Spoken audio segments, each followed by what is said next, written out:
வாங்க மொறுமொறுப்பான புடலங்காய் சிப்ஸ் எப்படி செய்கிறதுன்னு பார்ப்போம். நான் வந்து ஒரு 1/4 கிலோ புடலங்காய் எடுத்திருக்கேன். அதில் மேலே ஒயிட் ஸ்கின் இருக்குல்ல, அதை நம்ம லைட்டாக க்ளீன் பண்ணிக்கிறணும். அப்புறம் ஸ்லைஸாக அதை கட் பண்ணிக்கிறணும். கட் பண்ணிவிட்டு அதில் இருக்கிற அந்த விதையை நம்ம எடுத்துடணும். அந்த விதையை எடுத்துட்டு பாருங்கள், விதையை எப்படி எடுக்கிறோன்னு பாருங்கள். அதே மாதிரி நீங்களும் எடுத்துக்கோங்க. விதை இல்லாமல் நீட்டாக எல்லாத்தையும் கட் பண்ணி எடுத்தாச்சு.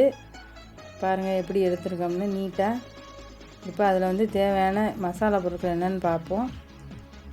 1 ஸ்பூன் கார்ன் மாவு, 2 ஸ்பூன் அரிசி மாவு சேர்த்துக்கிறணும்.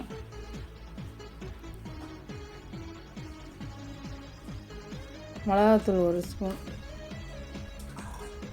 மஞ்சள்தூள் ஒரு 1/4 ஸ்பூன்,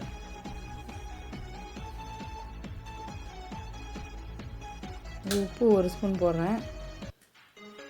இஞ்சியும் பூண்டையும் நல்லா நைஸாக நம்ம தட்டிக்கிறணும். தட்டி அதை அதில் சேர்த்துக்கிறணும்.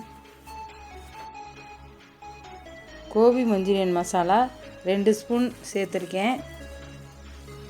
இது எல்லாத்தையும் நல்லா கலந்துக்கிறணும். தண்ணியே இதில் சேர்க்கக்கூடாது. அதில் அப்படியே நம்ம நறுக்கி வச்ச புடலங்காய் அந்த ஸ்லைஸாக நறுக்கி வச்சதெல்லாம் அதில் போட்டு நல்லா நம்ம கிளறி விட்டுட்டு பாருங்கள் எப்படி வச்சுருக்கோம்னு. தேவைப்பட்டால் உங்களுக்கு லைட்டாக வேணால் தண்ணி தொளிச்சுக்கோங்க. 5 நிமிஷம் ஊற வச்சுக்கோங்க. ஊற வச்ச பிறகு எண்ணெய் சூடானவுடனே ஒவ்வொரு ஸ்லைஸாக எடுத்து அந்த எண்ணெயில் போடுங்க. இப்போ நமக்கு பாருங்கள் எப்படி கிரிப்ஸியான புடலங்காய் சிப்ஸு ரெடி ஆகிடுச்சு பாருங்கள். சுவையாக இருக்குங்க, அற்புதமாக இருக்கும்.